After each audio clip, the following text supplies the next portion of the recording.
Hello everyone, welcome to my channel. My name is Lindy Cherise, and in today's video I'm going to talk about what I've learned today. So for those of you who do not know, I'm at a mental health clinic. This is day 6 and I've been learning a lot, and today my emotions are better than yesterday. Yesterday I was just so sad and thinking about my future and having more like irrational beliefs. So today I attended 2 classes. One class was Puzzle of My Life. The second class was Irrational Beliefs. So with Puzzle of My Life, so you basically meet a group of 6 people, and then you basically share your struggles, and then you're not forced to share, but then you can share and then hear other people's opinion. There is a facilitator who basically assists you on how to come up to a solution. So it's like a puzzle of your life where you just put pieces together and be ready to face the world after this place, because we are getting help. So we're not like coming here drinking pills and doing nothing. We basically attend classes every day. We wake up at a certain time, we sleep at a certain time. So there's a difference between mental health clinic and mental health institution or psychiatric institution, where like those who actually go crazy, you know, people who like go to another level of craziness, they go to vet copies. I think it's one of the area where they go. So mental health clinic is where you suffer with depression, bipolar, and other type of sicknesses that you can have regarding your mentals. So with Puzzle of My Life, we just did an introduction. We didn't do much. We played a game which was very nice, which is more about expressing ourselves. And then the second class, which I enjoyed so much, which is Irrational Belief. So basically what irrational belief is, it's when what you think doesn't match with the reality. So say for example, I used to be scared of putting something in the microwave, thinking that it would blast, because I had a smash and grab incident, which actually gave me those fears to actually light my microwave. So that's irrational, because something like that is not really true. So they gave us examples with different nations, different cultures, like what comes in your mind when you think of maybe like a colored person. Usually we think violent, they drink too much and they don't have this, or maybe they're gangsters, they kill easily, and that's your perception. So you cannot judge a person by just looking at them and not knowing their true identity. Another example, what do you think of Chinese people? We think they're smart, technology, maybe they don't love people, so something like that. What do you think about black people? When we think of black people, we think looting, we think maybe entitlement, and maybe we have good rhythm, we can dance, and all of those things, there are no facts which you can actually go and say most black people are looters. So we were just facing those things. So there is an unconscious rational belief which is automatic.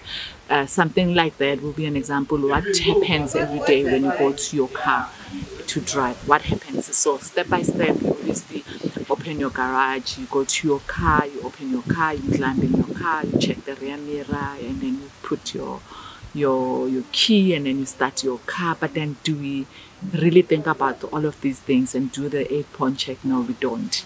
It happens automatically. So that's unconscious. We already know that you'll die. We don't even think about changing gears, because that's happening automatically. So with mental health as well, there's things that we've already programmed ourselves. We've done it so much, like believing that you're not good enough, or maybe believing that you're not clever. I think there was a time when I believed that I was stupid, because it was drilled into me so much by someone, and up until the point where I had to just go and check, is that true for real? Am I not clever? So these are some of the irrational beliefs that we have.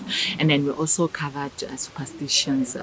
So for example, what happens when you see a black cat? We already think, yo, witchcraft, bad luck.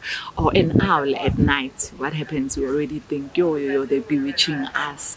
Or maybe someone's sweeping at night, sweeping outside at night. But then can you really go back and find facts that when you sweep at night, something bad will happen? Or maybe if someone sweep over your feet, you won't get married.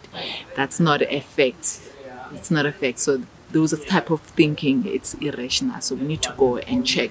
And sometimes we have these perceptions about people, like maybe, for example, you see a biker and think dangerous, rude, or scared when you see them, but only to find out that the bikers actually do serve. They even help charities, they actually raise money, and it's also fun. So these are the things that I've learned so far. So this is just part one. So my challenge to everyone, just go and check what's that one superstition that you were told as a child. Because do think about it. Remember, if a child was told that because someone sweep over your feet you won't get married, they might grow up thinking that because someone swept on their feet they are not getting married. Maybe that's the reason they're not having a boyfriend. Maybe then that's the reason the relationship, whenever they grow up, it's not working out.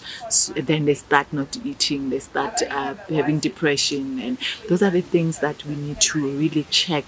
So all these superstitions that we see around in our lives, and also your witchcraft. Yes, I believe there is witchcraft, but sometimes people take it overboard, so it's exaggerated.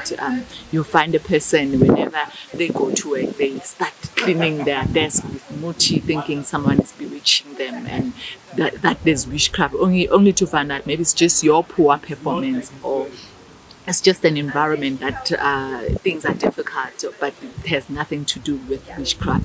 So let's go and check our irrational beliefs and start questioning those things. If someone said you're not clever, or you're not confident, or you have low self-esteem, start questioning such things and ask yourself if it's true. So yeah, that's part one of irrational belief. What is irrational belief? It is whatever you think which doesn't match with the reality. I believe we need to really check. If someone says you are ugly, is that a fact? Do you see ugly when you look in your mirror? And even if you do see ugly when you look in your mirror, just question things like, do you think God created ugly?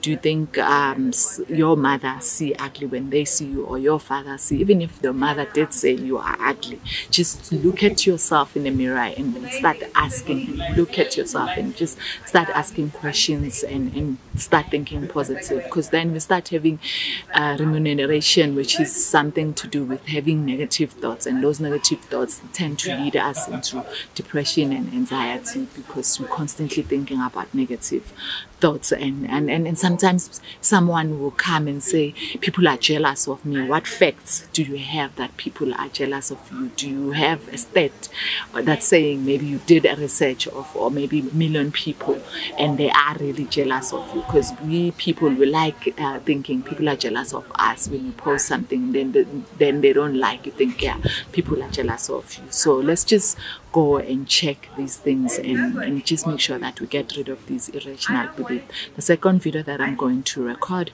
will talk about how to deal with irrational beliefs.